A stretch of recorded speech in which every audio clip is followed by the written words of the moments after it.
Chhattisgarhi video देखने के लिए हमारे चैनल को सब्सक्राइब करें और दबाएं इस बेल आइकन को ताकि हमारे वीडियो के नोटिफिकेशन आपके पास पहुंचे सबसे पहले।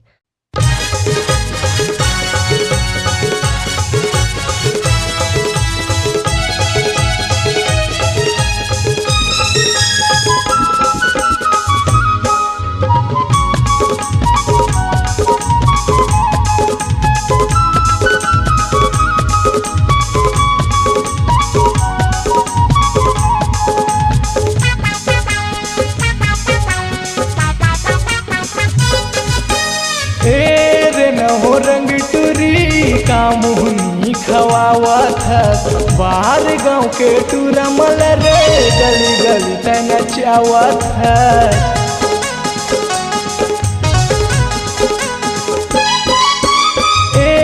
नौ रंग टूरी का मुहनी खवावत है बाहर गाँव के टूरा मल रे गली गली तना चावत है। राजा दीवाना दीवाना बनाए बीरू मन हला फसाए रे अमी तोर काने तोर पाछू परे ला ला झोला धराए रे बाहर गमा बवाल मचाए रे तय हम मचाए रे बाहर गमा बवाल मचाए रे।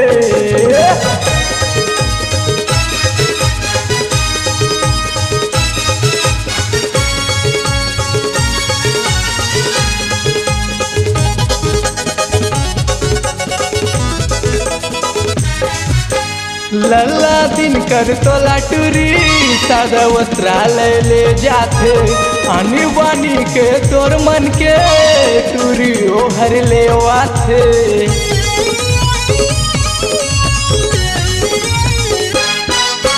लल्ला दिन कर तोला टूरी सादा वस्त्रालय ले जाते आनी बानी के तोर मन के टूरी तोर बर ले वाथे। कंगाल बनावत है छोटू राम बनावत है बार गाँव के टूरा मन ला गली गली नचावत है। राजा दीवाना दीवाना बनाए बीरू मन हला फसाए रे हमें तोर काने तोर पाछू परे ला ला झोला धराए रे बार गमा बवाल मचाए रे तय हम मचाए रे बार गमा बवाल मचाए रे।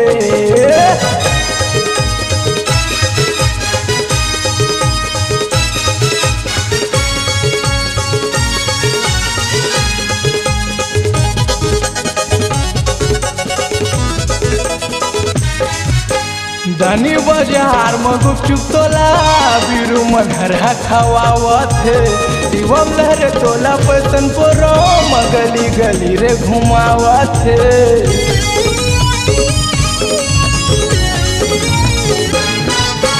धनी बाजार में गुपचुप तोला बीरू मन हरा खवावत है शिवम लहरे तोला पैसन पोरो गली गली रे घुमावत है। दीवाना बनाए रे आशिकाना बनाए रे बार गाँव के टूरा मन ला गली गली नचाए रे।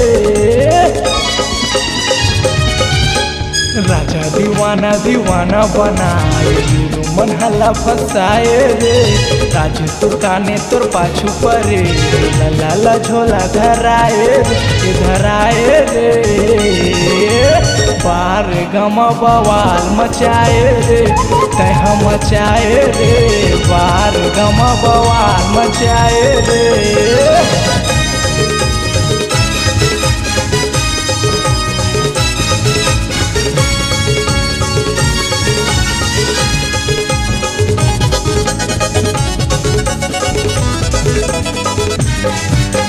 चाल तोर कटरी ना टूरी दिखे मताए तोवरिया रे राजेश तुर काने कहत रे पाजते ता बढ़िया रे।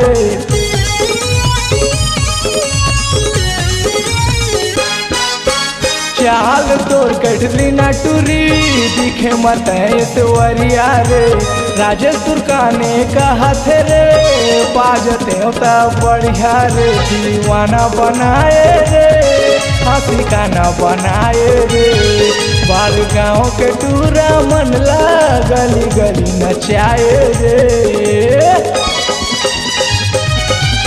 राजा दीवाना दीवाना बनाए बीरू मन हला फसाए रे अमित तुर्काने तोर पाछू परे लाला झोला धराए रे धराए रे बार गम बवाल मचाए रे तैहर मचाए रे बार गम बवाल मचाए रे नौ रंग टूरी कामुहनी खवावत बार गाँव के टूरा मल रे गली गली नचावत राजा दीवाना दीवाना बनाए बीरू मन हला फसाए रे अमित तुर्काने तोर पाछू परे लाला झोला धराए रे धराए रे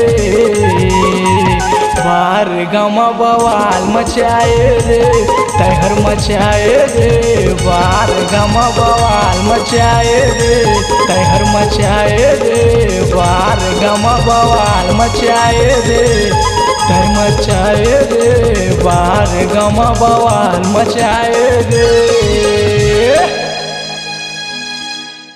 अगर आप अपनी आवाज को एक नया आयाम देना चाहते हैं तो चले आइए मल्टी ट्रैक डिजिटल रिकॉर्डिंग के लिए संपर्क करें HK म्यूजिक कंपनी कोटा डबरी चांपा छत्तीसगढ़।